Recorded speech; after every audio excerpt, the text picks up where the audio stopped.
Programa Café com Maná. Diferente dos outros, mas igualzinho a você.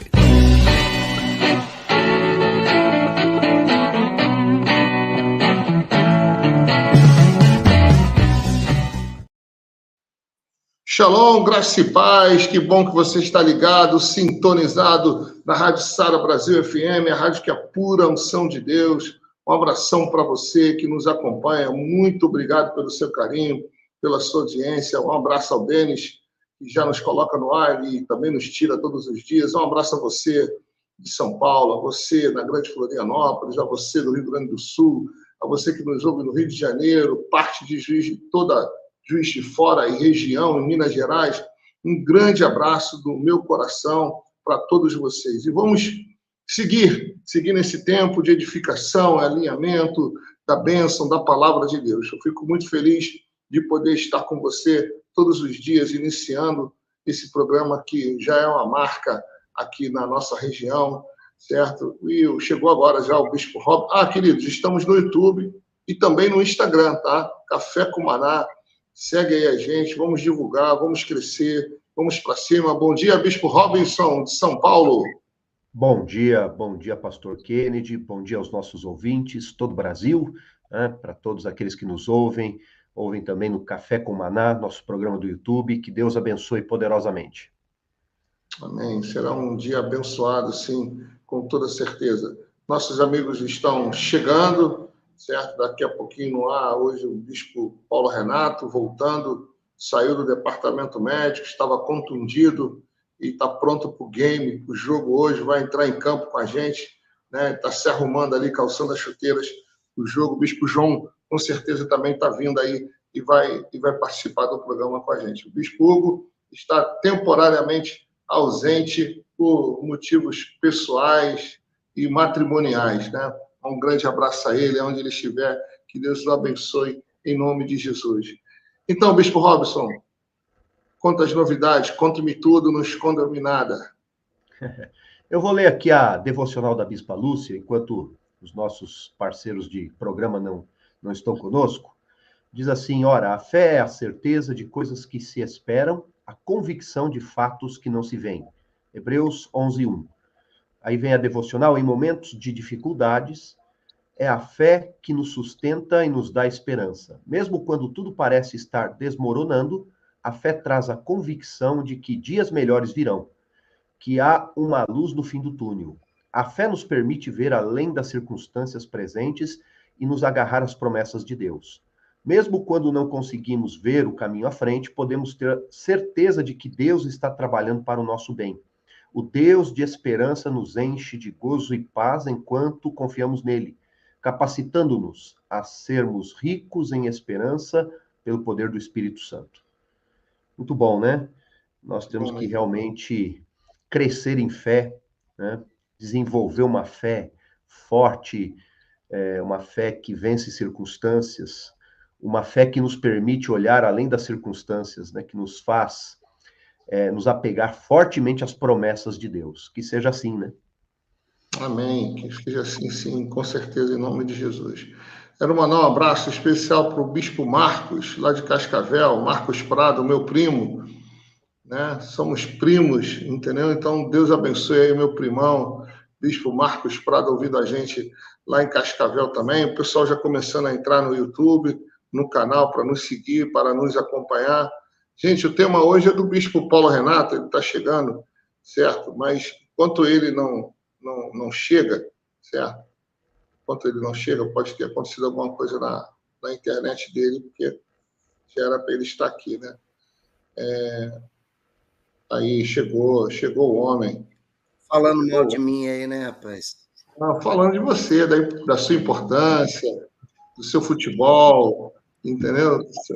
Seu chute potente. Tudo bem, Bispão? Como é que você está? Tudo bom. Bom dia para vocês, bom dia para todo mundo aí. Tava com um probleminha mesmo aqui na internet, mas já resolvido. Estamos aí. Amém, amém. Legal. Olha só, Bispo. Bem-vindo, Deus abençoe. Bom, antes de você entrar no tema, até eu gostaria que o Bispo João ainda não entrou, mas eu gostaria de saber de vocês o que vocês estão entendendo sobre essa movimentação em relação ao aborto no Congresso Nacional, certo? Eu achei interessante a movimentação ali do Congresso Nacional em relação ao aborto, criminalizando o aborto e também o porte de drogas. Vocês acompanharam isso? Estão acompanhando? Essa sanha é antiga, né? A sanha é bem saiu antiga. Teve uma movimentação nova ali, entendeu? Eu não sei qual é o desdobramento dos últimos anos. Olha só, o projeto equipara aborto a homicídio e gera polêmica, né? A Lira faz votação relâmpago, tá? E a Câmara aprova com urgência do texto aprova a urgência do texto que equipara aborto a homicídio, entendeu? Então, houve aí uma equiparação, né? O que vocês acharam disso? Não, pelo que me parece, isso aí é uma resposta ao outro lado, né?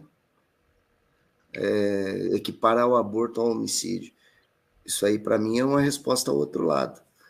Algum movimento aí diferente que está acontecendo que a gente, assim, não consegue entender muito bem o porquê, né? Mas seja como for, me pareceu uma resposta. O autor da proposta, o deputado Sóstenes Cavalcante, disse ao blog da bancada evangélica. Que com o texto pretende, abre aspas, testar, fecha aspas, o presidente e seu comprometimento com os evangélicos, né? O presidente mandou uma carta aos evangélicos na campanha dizendo ser contra o aborto. Queremos ver se ele vai vetar o projeto. Vamos testar o presidente. Foi palavras desse deputado, né? Então, o projeto está causando polêmica, né? Entendeu? Lá em cima, né, no Congresso Nacional. Vamos ver. O abortar e essa equiparação a homicídio é a mesma coisa. Abortar e homicídio está certo. É um homicídio. Como você vai abortar uma criança? Não existe uma criança de 8 meses, 6 meses, 9 meses, igual eles querem, né? Aborto é um homicídio. Estou errado, Bispo Robson? Precisa ver, né, o que está nesse projeto de lei, exatamente, mas me parece ser realmente uma resposta. Estão medindo forças, né? Estão usando a pauta ideológica. Claro que para nós não é só uma questão de ideologia, luta pela vida, né? Nós cristãos, nós cremos exatamente nisso. Nós somos aqueles que lutam pela vida. E entendemos que essa questão do aborto, ela é fundamental nesse sentido, de proteção à vida. Agora, a gente sabe também que o Supremo Tribunal Federal tomou iniciativas com respeito a essa matéria, né? Que já existe uma discussão mais ampla e me parece ser estão medindo forças lá no Congresso, no Senado, estão medindo forças, e como foi dado né, foi feito, você leu aí a matéria chamada, e o autor, né, da matéria, que explicou o motivo daquilo que intenção desse projeto, que nós vamos ver o que o presidente vai fazer, né? Você vê que é quase uma provocação também, né? Porque foi feito um ato político lá atrás e agora vamos ver se vai manter isso, né? Até porque, pelo que a gente entende, parece que o PT já tem uma pauta fechada sobre esse assunto, né? Então, vamos ver o desenrolar aí no futuro, né? Qual vai ser o desenrolar dessa matéria. Tá certo, então. Vamos lá, vou passar a bola para o Bispo Paulo. Hoje ele comanda a equipe. Vamos lá, Bispão. Só fazendo o fechamento do assunto, né? Equiparar o homicídio vai agravar muito, vai tornar um crime, né? Mas de maior potencial e, ao mesmo tempo, agravar a questão de pena também. Então, a manobra é estratégica. Bom dia aí, Bispo João. Bom dia, salve Meninos, salve Pastor Kennedy, Bispo Paulo Renato, Bispo Robson. Perdoe o atraso, estava aqui na oração na igreja, a gente acaba atrasando ali, faz um momentinho de leitura da palavra ali com o pessoal, nas raras vezes em que tem alguém mais aqui. Se estava na oração, então não estava adiantando, não atrasando, né? Mas, enfim, vamos lá, vamos para a pauta do dia.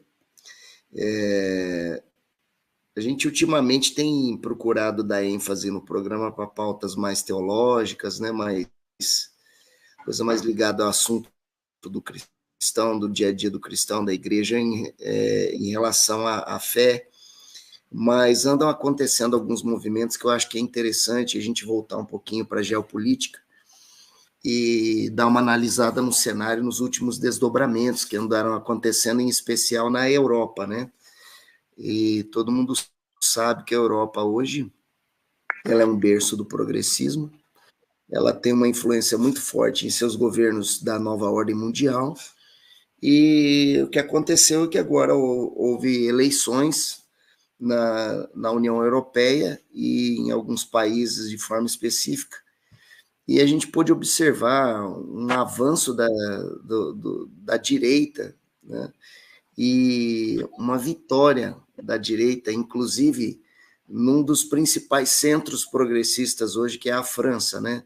Onde está no governo Emmanuel Macron, o amigo do Lula, que recentemente veio fazer fotografia na Amazônia com ele, e ele teve, o partido dele teve assim, uma derrota bem considerável, né? Enquanto a direita faz mais de 30% dos votos ligado a Le Pen, né? O pessoal do Macron ali não perfaz 15%, ou seja, perdeu de dobro, aí, de 2-0, né? Como se diz, uma vitória assim claríssima.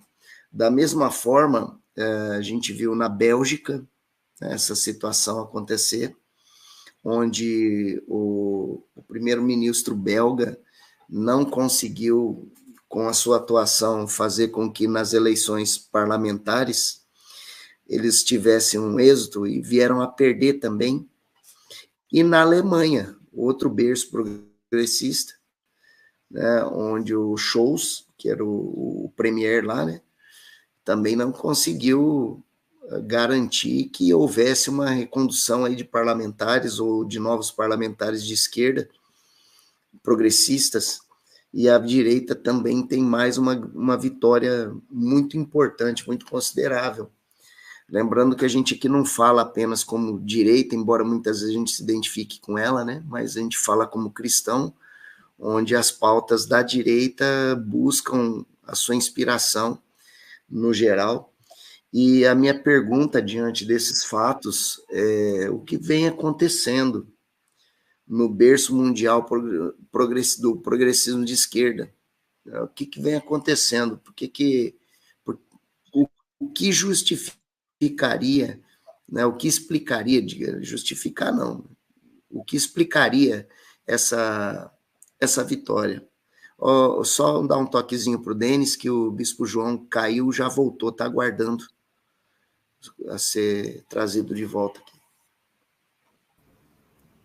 Vamos lá, então. Enquanto isso... Tá voltando. É natural que haja uma alternância, né, no poder. Isso é bom para a democracia, né? Para uma nação democrática, um continente democrático, é muito ruim quando o poder se perpetua, aí se torna um império, né? Se torna um império. A alternância, ela é saudável. Muitas vezes nós não gostamos, lógico, quem está no poder, a equipe, ou o time, ou o grupo partidário, quando ele está no poder e ele perde, ele se torna oposição, certo? É como um time de futebol, aquele time que está sempre ganhando, ele é o principal time a ser batido, né? Ele foi o último campeão de um torneio. ele já entra no próximo campeonato sendo visado por todos, né? E aí, quando quem torce para aquele time, ele quer continuar ganhando, ser campeão, bicampeão, tricampeão, tetra, penta, hexa, assim vai, né?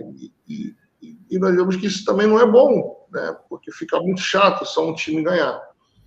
E na política, né, analisando aqui neutramente, friamente, né, quando as eleições são feitas de forma séria e o povo é que escolhe, certo? Como está acontecendo lá, certo? Essa influência da direita lá na Europa, principalmente na França, é um sinal de que o povo quer uma alternância, né? É natural, que cansou do domínio de um grupo, de um pensamento, de uma ideologia, porque cada lado traz um pensamento, cada lado traz o seu viés, né? Então, esse lado provavelmente vai sair, certo? Vai assumir uma nova liderança com outros valores, com outras ideias, né? Por exemplo, aqui eu estava lendo agora sobre a Argentina, né? Com a crise do nosso vizinho aqui, argentino. A previsão para o ano que vem já é de melhora, né? Já é de uma melhora. Mudou o governo, né? Foi importante a mudança desse governo. O povo argentino está sofrendo demais, a inflação é altíssima lá. Nós não temos uma noção, né? Nós que estamos aqui no Brasil, não temos essa noção, mas eu li aqui agora, eles estão crescendo, estão conseguindo, ano que vem, a perspectiva econômica da Argentina de crescimento de 5%, isso é muito alto para um país. Não vai ter um reflexo muito grande, porque eles estão com muitas crises. Então, isso foi o quê? Uma escolha do voto popular, certo? Como aconteceu aqui no Brasil, por isso que há esses embates, essas discussões, né? E cabe a nós, igreja, né, analisar, estudar, compreender, ouvir, certo? E ficar do nosso lado. O nosso lado é a Bíblia, o nosso lado é a palavra. Como nós já falamos aqui, nós não somos do centro, nem da direita, nem da esquerda, nem da ultra, nem da máxima. Nós somos da palavra e os nossos valores são os valores de Cristo. Na verdade, essa divisão direita e esquerda, né, no passado, ela ficava muito centrado na concepção que uma pessoa tinha com relação à relação entre o Estado e o mercado, né? Quanto mais pró-capitalista fosse um pensamento, mais de direita ele seria, né? E quanto mais um pensamento fosse favorável ao intervencionismo do Estado para trazer justiça social, intervir em questões variadas, né? Quanto mais o Estado interviesse na economia, mais de esquerda ele seria, né? E quanto menos o Estado fizesse isso e desse mais liberdade para os mercados, quanto mais pró-capitalista fosse o Estado, mais de direita ele seria, né? Antigamente era isso. Isso mudou muito a partir do momento em que surgiram as chamadas políticas identitárias, que são as políticas que fazem ênfase a essas questões que hoje dominam a academia, a cultura, né?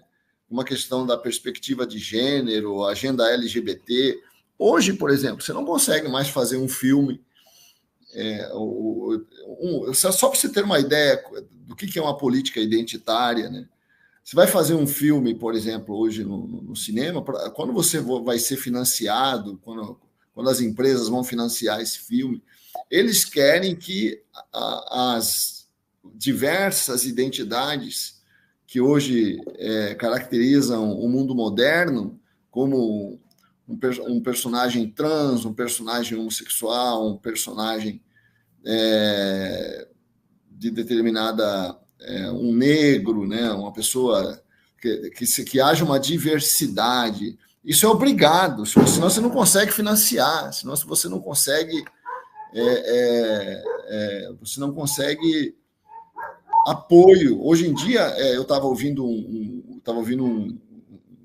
sujeito que trabalha em Hollywood, um diretor, né? O David Mamet. Ele fez filmes muito interessantes no passado, como Os Intocáveis, que é aquele filme do Elliot Ness, né? Um cara muito influente, era muito influente lá em Hollywood. Né? E ele estava falando isso. Não, hoje em Hollywood você tem cada cinema tem um departamento de diversidade. Você tem que ter personagens assim, senão não passa. Aí, quer dizer, ele fala: eu não tenho mais liberdade de contar a história que eu quero. Eu tenho que pôr na minha história, eu tenho que pôr personagens que eu não quero pôr, entendeu? Porque é obrigado hoje. Então, essa pauta hoje divide o mundo. Não é mais uma questão de mercado, de capitalismo, como era antes. A pauta que divide o mundo hoje é a política identitária, porque os conservadores não gostam disso e os de esquerda, né, são fanáticos por isso, porque acham que estão defendendo as minorias, que as minorias precisam de defesa.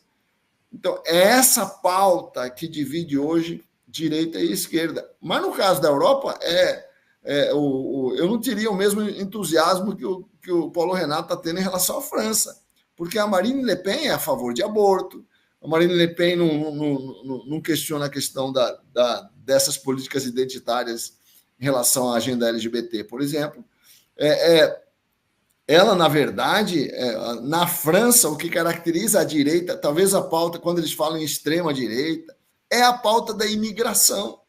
É a pauta da imigração que hoje lá na França identifica quem é de direita ou quem é de esquerda. Porque quem é de esquerda é a favor de uma imigração mais aberta, né? Mais, vamos dizer assim, de receber refugiado de uma forma menos rigorosa, enquanto a chamada direita quer mais controle nas fronteiras, quer rigidez, quer expulsar quem não está legal no país. Essa hoje é a grande diferença. Na França é essa a diferença. Não é essa que tem aqui no Brasil, por exemplo. Aqui no Brasil, a diferença entre a pauta da esquerda, né, e a pauta que, vamos dizer, a nossa pauta, a pauta mais conservadora, a pauta cristã, não está centrada, né, na questão da imigração. Não é uma questão importante aqui no Brasil, a questão da imigração. A questão mais importante para nós aqui são questões em relação à família, né, e essas coisas que também são identificadas como extrema-direita. Não tem nada a ver isso de direita, de esquerda, são valores que nós defendemos, mas que a pauta de política identitária da esquerda desconstrói, né? Por isso, então, sempre que a esquerda tem muito essa ênfase política identitária, nós somos contra. Tanto que o governo Lula procura, né, fazer um jogo meio camaleão, de querer agradar os evangélicos, né, de querer não avançar certas pautas. Eu não sei como é que ele está conseguindo amansar o povo deles, né, porque o PSOL e essa turma que apoia é fanático por essa pauta identitária, né? Que é uma a própria pauta... Gleice, né? A própria Gleice. Mas é uma pauta que só divide, cara. É uma pauta extremamente divisiva, né? E eu não sou... eu sei que não... Ainda que eu desse conselho, não seria ouvido, né? Mas se eu pudesse dar um conselho, falar, larga a mão dessa pauta identitária, vocês não vão ganhar nada com isso. Verdade. Eu entendo que a Europa... Então, é isso mesmo. Eu diria que existe hoje um sentimento nacionalista muito forte na Europa. Cada país está brotando esse sentimento nacionalista que é identificado como direita ou extrema-direita. Igual os Estados Unidos também, a mesma coisa. O Trump, quando se elegeu, ele mudou a ideia, né? Inclusive, toda essa, vamos dizer assim, essa intervenção que os Estados Unidos fazem no mundo, o Trump mudou isso. Não, nós vamos governar para o povo americano. Né? É uma pauta nacionalista, o primeiro governo dele. E ele, né, agora vai disputar eleições e ele vem com essa pauta muito forte. E entra a imigração dentro dessa pauta nacionalista, voltada para o povo. Mercado, lucros, a questão de proteção, a questão da imigração... Tem muitas coisas aí, mas é uma pauta nacionalista. E aonde eu vejo a discussão na Europa, aí a Europa tem um trauma maior, né, por causa da Segunda Guerra Mundial, é que quando se fala de extrema-direita, já se lembra da Segunda Guerra Mundial, dos líderes que destruíram o mundo, né, a gente sabe, não vou nem mencionar os nomes aqui, mas eram líderes nacionalistas, principalmente fascistas, né, nacionalistas, que lutaram pelos seus ideais voltados para o seu povo, uma pauta extremamente nacionalista, ao ponto de criar, né, uma outra ideologia de um povo superior. Nós sabemos bem, né, o que é isso. Então, está se superando na Europa um trauma, por isso que eu entendo que ainda a discussão lá, né, de extrema direita com, né, o pessoal de esquerda é uma superação também de um trauma da Segunda Guerra Mundial, mas o povo parece que deu um basta lá, né, nas eleições, dizendo o seguinte: olha, nós queremos uma pauta nacionalista, voltada para o nosso próprio povo. E no Brasil é isso mesmo. Eu acho que o Bispo João matou a charada aí. O problema é essa pauta ideológica que fica dividindo para lá e para cá. Fica uma guerra ideológica que não leva a nada, só a mais ódio, mais discussões, fere princípios de família. Do outro lado, existe militância que, né, começa a fazer uma interpretação de fatos de uma maneira extrema também, esse pessoal de esquerda, que acaba sendo muito ruim, né, para o povo brasileiro. Queria aproveitar aqui para complementar o que você falou, complementar não, puxar aqui essa situação, né? Até que ponto vocês acreditam que a questão da invasão russa à Ucrânia, eles estão muito no calor de tudo isso ali, né? Essa situação de Israel e também as ameaças da China em invadir Taiwan. Isso fica muito mais próximo deles lá do que de nós aqui, né? A gente tem uma certa pacificidade aqui no nosso território, embora ultimamente a Venezuela também fez aquela ameaça lá de invasão da região do Essequibo, lá na Guiana, né? Mas lá dentro da Europa, de fato, está acontecendo essa situação Rússia-Ucrânia. Até que ponto, de repente, esses tipos de fatores poderiam estar influenciando na mentalidade do eleitor europeu em relação a esse sentimento nacionalista mais forte e com até a tendência à busca de mais ideário conservador mesmo, né, por conta justamente das propostas que se aproximam mais disso. Desculpa, Ken, só queria pontuar uma coisa para você ver como é confuso hoje o mundo, como o mundo está confuso nessa questão de direita e esquerda. Porque o que caracteriza a extrema-direita, né, no mundo é o cara ser a favor da família nuclear, ser contra a agenda, os exageros, né? A gente não é contra os direitos da LGBT, eu acho que os direitos de proteção, os direitos... Não, mas os exageros, né? Principalmente na questão da educação infantil e todas essas coisas, né? E isso caracteriza a direita hoje, a defesa de costumes conservadores. Agora, a China, que é um país comunista, né? A China é super conservador nos costumes. Eles apoiam toda essa agenda que é de direita no Brasil. E a esquerda no mundo apoia o Hamas, o Hamas que eles criminalizam a homossexualidade, lá é crime a homossexualidade, eles não deixam a mulher nem sair de casa para trabalhar, né? E a mulher... Quer dizer, e é esse povo que a esquerda está apoiando. Então, você vê, eu quero mostrar para você como está confuso essa identificação de direita e esquerda no mundo, né? Por isso que eu falo, é melhor você abandonar os exageros da política identitária, né? Acreditar um pouco mais na capacidade das pessoas de superarem suas dificuldades, né? Elas por elas mesmas, né? Do que o Estado ficar ali protegendo, né? Protegendo a pessoa, criando cotas, criando facilidades, né? Que só divide a comunidade, que só divide a sociedade, só cria revoltas, né? eu acho que seria uma solução, mas essa minha solução seria classificada como uma solução de direita, né? Porque seria contra as minorias, né? Na interpretação, vamos dizer assim, majoritária. Fala, pastor Ken, desculpa te tomar do teu tempo. Eu estava até pesquisando aqui agora sobre a China, a questão do aborto, né? Lá, na década de 70, era no máximo um filho, né? Lá o aborto é legalizado, autorizado, né? Devido, segundo eles, a causa a grande população que eles têm. E de 2015, eu estava olhando aqui rapidamente, o chinês pode ter um casal, 2 filhos, né? Porque aí a população começou a envelhecer. Então, olha só, um país comunista, de esquerda, né, que tem pautas conservadoras numa área, em áreas, e pontas ultraprogressistas em outras. Né? Por isso que é complicado, realmente é confuso.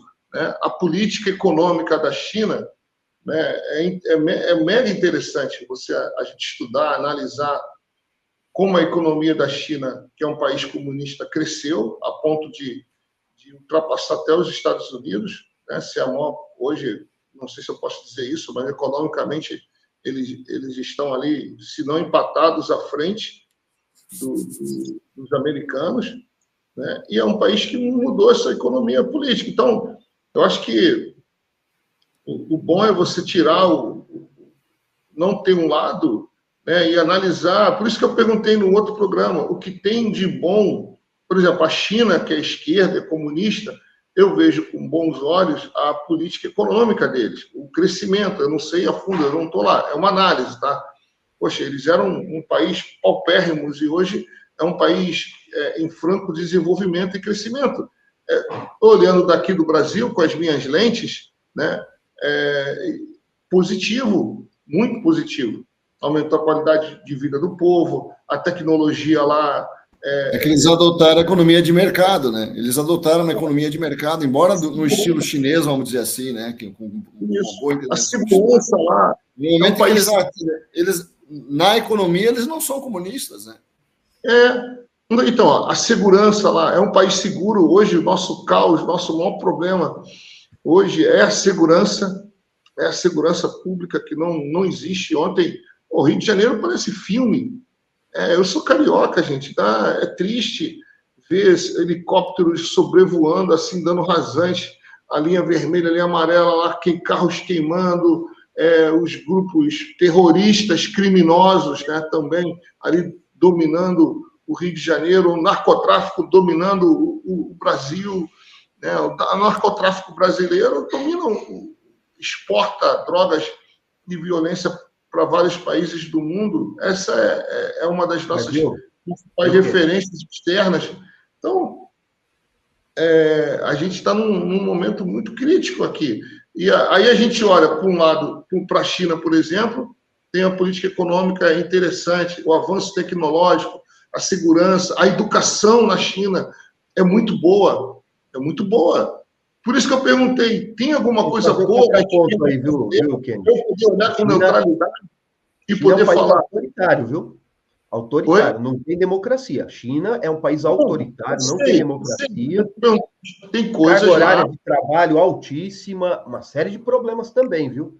A qualidade de vida do povo assim, é questionável também, porque trabalham muito e em cima de um país, assim, de uma realidade, né, que eles impõem mesmo, autoritário, e tem outros lugares no Oriente Médio também, é a mesma coisa.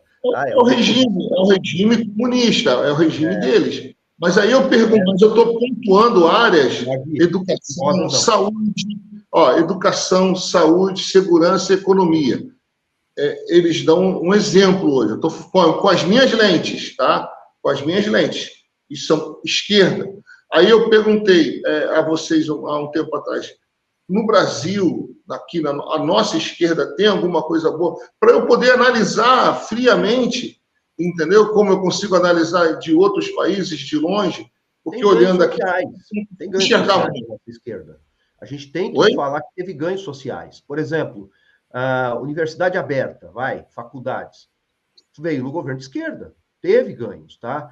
a questão do Minha Casa Minha Vida lá atrás, no início do governo Lula, onde pessoas tiveram acesso a financiamento para moradia, também veio de um governo de esquerda. Só que existe o problema da economia. Por exemplo, hoje, eu tenho uma dificuldade muito grande com a condução da economia brasileira hoje. Eu acho que, assim, abriram mão, por exemplo, dos mecanismos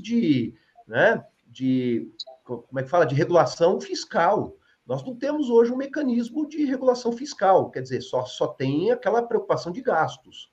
A própria mídia está batendo muito forte nisso, né? Que o governo Lula 3 está gastando demais e a gente está com um endividamento muito alto, com um problema. Então, assim, quando se fala de economia, eu já tenho realmente uma visão bem crítica, né, do momento que nós estamos, mas que tem ganhos sociais, né, tem ganhos sociais. Teve no passado, por isso que é forte, por isso que ainda há na memória do brasileiro, né, você pega muitos intelectuais, pessoas que estão nas universidades, funcionalismo público, é que se você andar pelo menos aqui na minha cidade, na região onde eu vou, quando eu converso com um funcionário público, ele tem uma visão diferente da visão de quem está de fora, por exemplo, porque ele vai olhar pelo lado social e também pela questão sim, do envolvimento, do ambiente em que ele está, mais de esquerda, com certeza. Tá vendo? Interessante. Muito bem. E mais uma pergunta aqui dentro da situação, com esse movimento todo na Europa, né, esse avanço aí da direita ou da centro-direita, né, e como que isso pode criar no mundo um movimento e, de repente, aqui no Brasil, já que estamos em ano eleitoral, isso pode influenciar no Brasil também um movimento forte da direita ou dos conservadores, né, como queira, ou mais direita ao centro, nessas eleições municipais e vereadores e prefeitos? Qual que é a perspectiva de vocês nesse sentido aí? Assim, eu não sei, sabe? O que eu tenho visto com relação assim, na Europa, né, principalmente na Inglaterra, né, que houve uma queda muito grande, né, de cristãos. O cristianismo decresceu muito, né? A perda de membros foi muito grande, né? O que nós temos visto é uma espécie de retorno. Eu tenho visto aquele livro Domínio, né, que eu tenho falado muito, que é um baita, né, tem quase 800 páginas, trouxe muita influência no meio intelectual. Eu tenho acompanhado algumas pessoas se convertendo, como aquele Russell Brand, né, e outros artistas, né, e intelectuais se declarando católicos ou anglicanos, se voltando para Jesus, né, se voltando para a fé cristã. Uma coisa que não havia antes. O que havia era um avanço poderoso do ateísmo, né? Mas nós temos visto cada vez mais gente do meio intelectual, da academia, parando para pensar e falar: ei, gente, espera aí, o que nós estamos fazendo? Para onde que nós estamos levando essa sociedade, essa comunidade com essa pregação de ateísmo? Está havendo uma noção de que as pessoas estão começando a perceber que o ateísmo não tem nada para oferecer. Nada. O que o ateísmo tem para oferecer a uma pessoa que está morrendo? O que o ateísmo tem para oferecer na hora de uma calamidade? O que o ateísmo tem para oferecer na hora em que uma pessoa está pensando em suicídio? Nada. Não, a vida é isso aí mesmo. Não tem nada, não existe nada, não tem Deus. Você vai morrer mesmo, vai virar esterco. Teu futuro é ser esterco mesmo, não tem nada mais do que isso. É a única coisa que o ateísmo tem para oferecer. Essa coisa de que... O que me adianta alguém me falar que a ciência é maravilhosa a hora que uma pessoa está profundamente deprimida, angustiada, procurando o significado da existência, né? Agora, eu acho que as pessoas se deram conta disso. Se eles estão começando a se dar conta que é preciso uma narrativa de esperança. É preciso uma narrativa que traga esperança, entendeu? Que traga respostas para as grandes questões da vida, né? nós deixamos a sociedade num vácuo, né? Essa Hollywood com essa pregação de tudo pode, vale tudo, prazer, sexo, sabe? Isso deixou um vazio no espírito das pessoas, porque esses prazeres passam, esses desejos têm tempo determinado, né? E depois que passa? E depois que está satisfeito, né? Eu acredito que a Europa está começando a falar assim, gente, o cristianismo é a melhor coisa que existe. Não tem coisa melhor que o cristianismo. A narrativa bíblica, poderosa em esperança, é a melhor coisa que nós podemos oferecer. Não tem coisa melhor. A opção é o islamismo, que está tomando conta da Europa. É por isso, ao mesmo tempo que você começa a perceber que a Europa, lá tem na França tem uma teoria, né, que a esquerda chama de teoria da conspiração, né, que é a teoria da grande substituição, né, que é a teoria de que o povo europeu vai ser substituído pelo povo islâmico. Há um processo de grande substituição na Europa, né, que está relacionado com essas ondas de imigração de muçulmanos em direção à Europa. A esquerda fala, não, isso é teoria de conspiração. Só que a teoria de conspiração está começando a convencer muita gente, né? Muita gente está começando a acreditar nisso. Eu não creio que haja um projeto de grande substituição, mas ao natural isso começa a acontecer, né? As populações muçulmanas começam a crescer muito lá, né? Então, eles perceberam, gente, a única força, assim como lá no século VII, a única força que podia resistir ao avanço islâmico, né, foram os exércitos cristãos dos francos. Eu acho que a única coisa que pode resistir hoje é esse exército de islamismo ou dessa coisa woke aí, que não tem nada para oferecer também, é o cristianismo. Fala, Bispo Kennedy. Fala aí, meu irmão. Não, hoje está interessante ficar mais ouvindo do que falando, né? Entendeu? Tá bem interessante isso. O que eu vou tirar hoje de aprendizado aqui, participando com vocês, é essa constatação dessa confusão mundial, né? Por causa dessas ideologias, né, que dividiram, principalmente aqui o Brasil, né? E a igreja? Eu fico imaginando o Bispo Hugo aqui agora, ele ia falar assim, isso tudo é um movimento do anticristo. Ele ia acabar, ele sempre fala isso, né? Ele consegue puxar isso para... Né? Eu fiquei lembrando dele aqui agora, ele ia pegar esse... Lá que ele está de férias, né? Não saiu do programa, né? Ele está de férias. Não, está de férias, isso. Está lá em Roma, né? Comemorando 40 anos, não sei, 39 anos de casamento. Isso, está lá passeando.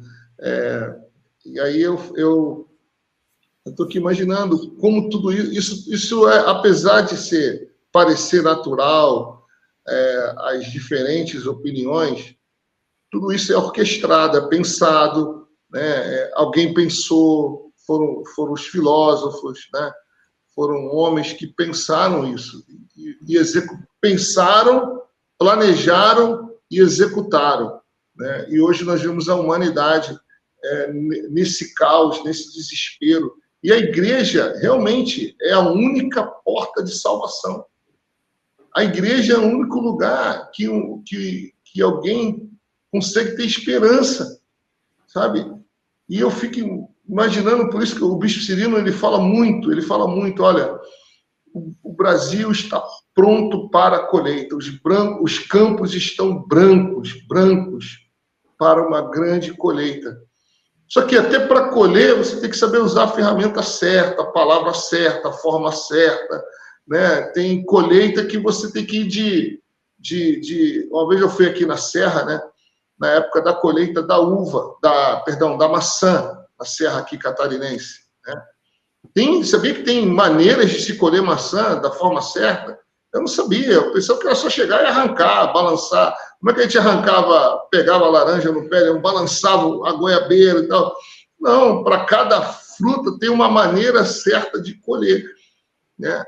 Eu acho que nós temos que aprender a maneira certa de de executar essa grande colheita que nós podemos ter no Brasil. É isso que está no meu coração. Eu estou aqui ouvindo vocês e meditando sobre isso, sabe? Será que eu estou usando a ferramenta certa na colheita, né? De como colher, de como entrar e atingir o coração das pessoas? Será que estamos fazendo isso? Porque o caos, esse caos todo, nós sabemos que era natural que viesse, é sobrenatural, nós sabemos disso, mas a igreja vai ser arrebatada, né?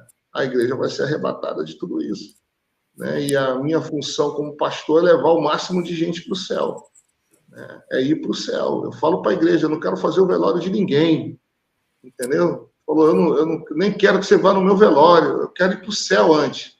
Então, meu coração fica num misto, acelera logo, volta logo Jesus. Mas aí o volta logo Jesus significa o maior aumento do domínio do anticristo e para a igreja ser arrebatada. Então, eu fico naquele misto, igual Paulo, né? Às vezes dá vontade, ouvindo tudo isso, falou, Deus, leva logo a tua igreja, leva logo a tua noiva, queremos logo ir para a glória. Na glória não tem esquerda, não tem direita, na glória não tem Vasco, não tem Fluminense, tem um monte de flamenguista lá, né? Tem Grêmio, sim. Jesus, sempre Jesus, entendeu? Eu levo logo a gente, arrebata logo a gente, tira logo a gente daqui. Por outro, aí eu fico assim, meu Deus, eu tenho que pregar, olha, tem tanta gente para converter, é isso, a gente fica com esse coração, e tomara que o ouvinte também, com tudo isso, se fortaleça, crie dentro do seu coração uma vontade maior de ser luz, de ser testemunha, porque nós somos chamados para ser testemunhas de Cristo em meio a tudo isso, sabe? É interessante realmente a gente ter uma posição de equilíbrio, porque a gente pode trazer paz no caos, né? Estão em guerras ideológicas, famílias em guerras, sociedades em guerras, as eleições se tornam guerras, né? E nós temos uma palavra de paz, né? Nós temos a verdadeira paz, né? A política não é um meio humano de regular a sociedade, mas ela não traz paz ao coração do ser humano. Ela não traz a identidade, ela não traz o céu, não traz a glória. Agora, a igreja, sim, a igreja é o nosso lado, a igreja é o nosso partido. Defendemos a igreja, somos da igreja, e temos que pregar o evangelho verdadeiro, genuíno, incorruptível, não um evangelho misturado, não um evangelho com medo de ser autêntico. Não podemos deixar também tudo isso parar e nos calar.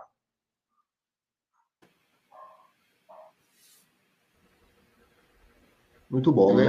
Eu entendo que quando se pergunta se a direita lá, europeia, pode trazer algum benefício para nós aqui, né, no Brasil, enfim, eu penso que mesmo a direita na Europa, ela renunciou também aos valores cristãos, né? Há uma falência dos valores cristãos, uma rejeição ao cristianismo na Europa. A Europa precisa ser evangelizada novamente, essa é a verdade. A Europa, né, perdeu, é o berço do iluminismo, o berço, né, de outras filosofias que, né, acabaram indo para todos os lugares e, enfim, contaminando, fortalecendo uma ideia mais ateísta, inclusive, né, que tomou conta de intelectuais, universitários e assim por diante. Então, eu não vejo que a direita lá, ela contribui no sentido dos nossos valores cristãos aqui. Eu vejo que eles têm questões lá, nacionalistas, que eles estão batalhando, buscando, e isso renasce novamente lá na Europa, né, mas com outros valores, na minha percepção, tá? A nossa batalha de levar o evangelho, de levar a palavra de Deus, ela continua, né? Seja direita, esquerda, seja na Europa, em qualquer lugar do mundo, continua, né? E aqui no Brasil, nosso desafio de colheita é muito grande, né? Realmente, os nossos problemas, nossas dificuldades, mas o Brasil tem uma vantagem, vamos colocar assim, para o evangelho, né? Temos liberdade de pregar o evangelho, graças a Deus. Temos liberdade de pregar, o evangelho tem crescido, sim, né? Mesmo com as mazelas da nossa sociedade, com tantos problemas que a nossa sociedade enfrenta, com tanta injustiça, mas o evangelho tem prosperado nessa terra. Que Deus aviva, né? Que possa avivar o Brasil, transformando vidas. Eu não teria tanta fé, eu concordo, porque eu não teria tanta fé na política, não, sabe? Eu acho que o nosso trabalho é pregar o evangelho, conquistar vidas, e organicamente, né, os membros da igreja que tiverem vocação política vão seguir a política, né, e vão defender os nossos valores na sociedade, mas teria que ser uma coisa mais orgânica. A igreja se deixar instrumentalizar, entendeu? Partidariamente, não vai ser bom, cara. Não vai ser bom. Porque vai trazer para o seio da igreja uma divisão que está na sociedade que não contribui. Como diz o velho apóstolo Paulo, né, a gente fazer todo o esforço para preservar a unidade do Espírito, né, no vínculo da paz, né, no vínculo da paz. Claro que nós vamos continuar batendo pelos valores da família e tal, né? Mas eu acredito que tinha que ser uma coisa mais orgânica mesmo, não podia ser partidariamente instrumentalizada, né? Essa é a minha visão, né? Mas não sei como é que vocês veem. Eu sei que isso é muito controverso no meio evangélico, né? Qual que é a estratégia adequada em relação a essa questão, mas eu tenho visto e tenho testemunhado na história, e tanto na história antiga quanto na história recente, que a igreja se deixar instrumentalizar de forma partidária não tem trazido benefícios para a unidade e para o vínculo da paz na comunidade cristã em geral, né? É um grande assunto. Infelizmente, estamos chegando ao final do programa. Quero mandar um abraço aqui aos nossos irmãos do chat ao vivo no YouTube, tá? Gente, estamos no YouTube e também no Insta, tá? Instagram, Café com Maná. Sinara Buenas, Ana Paula, nosso barbeiro preferido, predileto, Dom Rafael, aí em Maringá, meu amigo Clécio, Deus abençoe você, a Márcia Bispo, aqui a Lisiane, Osmar Nasser, Deus abençoe a todos, a Lorraina Criciúma também, Paulo Pimentel, bom dia a todos, a Carla Casparotto, estabilidade fiscal total, foi o comentário dela. Paulo Pimentel, ele falou assim também, creio que essa ameaça de guerra iminente, inclusive o aumento do islamismo na Europa, tende a fazer com que o povo procure mais segurança, que, ao meu modo de ver, é uma pauta mais da direita. Isso. Obrigado, viu, queridos? Que participação hoje de vários irmãos participando com a gente aqui. Um abração a todos. Agora, voltando aqui ao comentário do Bispo João, temos 3 minutos. Bispo, eu não tenho essa análise histórica que tu tens, seria interessante até trazer, né? Mas eu vejo hoje a igreja, não vejo ela partidária, assim, ela está de um lado, realmente. A igreja no Brasil, ela está de um lado, né? Ela está unida em um lado, né? É a minha visão, estou falando, é a minha lente, né? Quero falar aqui para todos, né? É a minha lente, a minha ótica. A igreja hoje está muito bem. Olha, eu estou impressionado com como a igreja hoje ela realmente está de um lado. Eu não saberia dizer se a igreja está, como é que se diz assim, partidarizada, como você falou aí antes, não sei qual foi o tema. Me ajuda aí, Bispo. Você usou um tema interessante aí. A igreja... Pode não, ser instrumentalizada, né, por um partido. Eu acho que ainda não, mas ela está de um lado, né? E esse lado, eu vejo que defende as nossas pautas. Agora, o que nós podemos aí dentro do nosso lado, é dizer que nós não estamos do lado A ou lado B, nós estamos defendendo os nossos valores. Acho que isso tinha que ficar mais claro. São os valores da igreja. E a igreja está se unindo nesse aspecto, nesse viés político. Essa é a minha contribuição final. Maravilha. Muito bem. Alguém quer colocar mais alguma coisa? Tem mais um minutinho aí? Robson vai fechar, ia fechar. Não, eu vou só despedir mesmo dos nossos ouvintes hoje, né? Que Deus possa abençoá-los. Temos menos de um minuto, né? Estamos terminando o programa, mas que nós tenhamos nossos olhos voltados para Deus, né? todo o nosso coração voltado para Deus, independente de pautas políticas. Realmente, eu não tenho muita expectativa também na política. Eu vejo que a política é muito importante. Meu ponto de vista, né, quando eu olho para o lado econômico, eu vejo que a condução da nação nesse sentido, tem outras pautas também muito importantes, mas essa pauta, ela é um carro-chefe. Eu oro pelos que estão lá na frente, né, estão dirigindo o país para que sejam inteligentes, sábios, capacitados para levarem e conduzirem a nação da melhor maneira. É assim que eu faço. Bom, que Deus abençoe a todos. Amém. Grande abraço.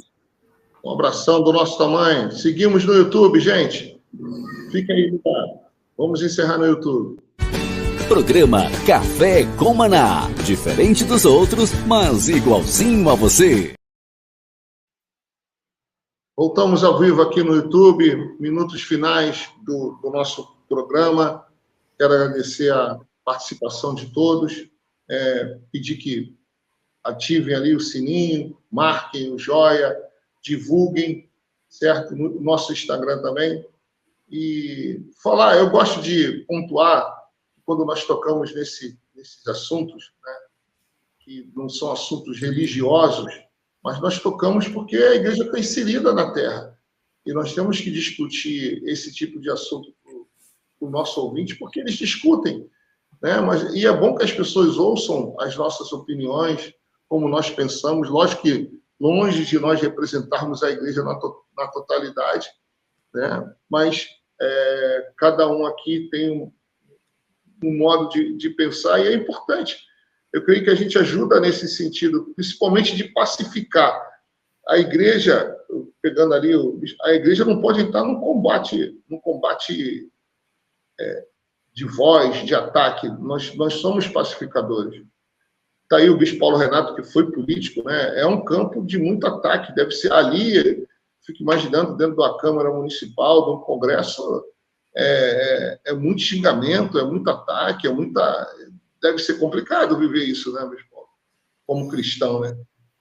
A parte dos carinhos verbais até não é tanto assim, a questão mais é a articulação, né? A articulação, os interesses, né? Você tem que ficar muito atento a tudo, em todo o tempo. Tem muita pegadinha do malandro, escondida em calhamaços de projetos de lei votados em bloco. Então você tem que ficar muito atento a tudo, né? Essa parte que eu acredito assim, é o mais complicado. O cristão na política, ele tem uma desvantagem. A desvantagem é justamente o bom caráter dele e o desejo de fazer as coisas da forma mais correta possível, né? E nesse quesito aí, a gente acaba tendo que ficar um pouco mais atento, né? Para não ser ludibriado, para não estar, às vezes, concedendo teu voto, porque nem eu disse, né? Era muita coisa votada em bloco, né? Vários aí, lá no meio tinha um jabuti, né? Então você tinha que cuidar muito com essa parte ecológica da votação dos projetos. Você podia colocar um jabuti fora do seu ecossistema. Isso seria um grande problema, né? Mas, por exemplo, eu vi a briga do Nicolas com o Janones, né? E o Nicolas é Nicolas, né? O menino lá de Minas Gerais, né? Nicolas Ferreira, né? Ele é cristão, gente, ele é crente. Eu não achei legal aquela postura dele, sabia? Eu não achei legal. Eu sei que gera ibope, gera like. O que vocês acham? Eu não achei legal, sabe? O que você falaria para ele? Eu também não achei, não. Ele ficou só na ameaça. Eu não achei legal. Não.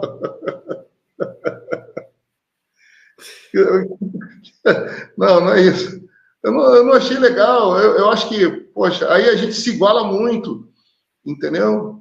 A gente vai se igualar muito ali ao Janones. Ele se igualou ao Janones. Eu não achei legal aquele comportamento dele, entendeu? Ali, como cristão. Os dois frequentam a igreja, né? Os dois são frequentadores de igreja. Um está na esquerda e outro na direita. Então... E pregando, né? O Janones acho que era da Lagoinha, não era? Não sei se ele foi ou era, né? Mas o Janones, a gente percebe claramente que ele não é um cristão. Eu acho que ele tentou se fazer de cristão. Mas o Nicolas, ele é uma referência para a juventude cristã. Olha aqui, olha só que sério. Bispo Robson, e aquele comportamento dele ali de responder, de atacar, ele é uma referência, e ele foi isso não é o único. Isso não é o único momento dele, não. Eu estava lendo ontem, mostrei para minha esposa, que ele vai ser processado por uma outra deputada lá porque ele chamou ela de feia. Então, assim, são discursos de extremo, sabe? De exposição, de humilhação. Eu não gosto muito desse viés. Eu não sou favorável a isso. Não, eu acho que ele não chamou ela de feia. Eu não sei se é a mesma situação que eu vi, foi assim, ó. Era uma deputada trans, a Erika Hilton, que estava num debate. Se for a Erika Hilton, a deputada que ele teria chamado, que é trans, né? Parece que, pelo que eu vi, esse vídeo viralizou, né? Ela falou assim, como é que ela falou? Ela começou a esculhambar uma deputada que era amiga dele, que estava do lado dele. Era uma comissão, ela começou, você não cuida nem desse cabelo, vai se cuidar, mas você é feia. Era deputada do Kennedy. Eu só estou retratando... Aí sabe o que ele respondeu? Ele respondeu assim, mas pelo menos ela é ela, né? Foi essa a resposta que ele deu. Pelo menos ela é ela, né? Quer dizer, aí teria, pela concepção... foi contra a fala da coisa em questão aí, ela foi contra a Júlia Zanatta, deputada Júlia Zanatta de Santa Catarina. Que ele chamou de feia? Que o trans aí chamou de feia. O trans que chamou de falou feia, do cabelo dela, que não cuidou do cabelo. E ele falou assim, pelo menos ela é ela. E aí, acho que a trans vai processar ele por transfobia, né? Parece que é isso que é o caso. Tá. Ui, né? Pois foi isso que eu vi na internet, que essa seria a situação. Foi isso. Não que ele tenha chamado ela de feia, ao contrário, é a trans que estava chamando a amiga dele de feia. E ele sai na defesa, né? E ele diz assim, não, mas pelo menos ela é ela. Cortou rápido. E aí a outra... Não é fácil lá também não, viu? Meu pai do céu, o ambiente lá é meio complicado, né? Como diria dos fatos e do direito aí, né? Se não, vejamos. Então tá bom, queridos. Um grande abraço aí para vocês. Tá bem, abraço para todos aí. Obrigado quem ficou conosco aí até agora, né? Comentou, participou, divulgue o programa. Deus abençoe todo mundo aí. Denis pode finalizar nossa live. Um abraço.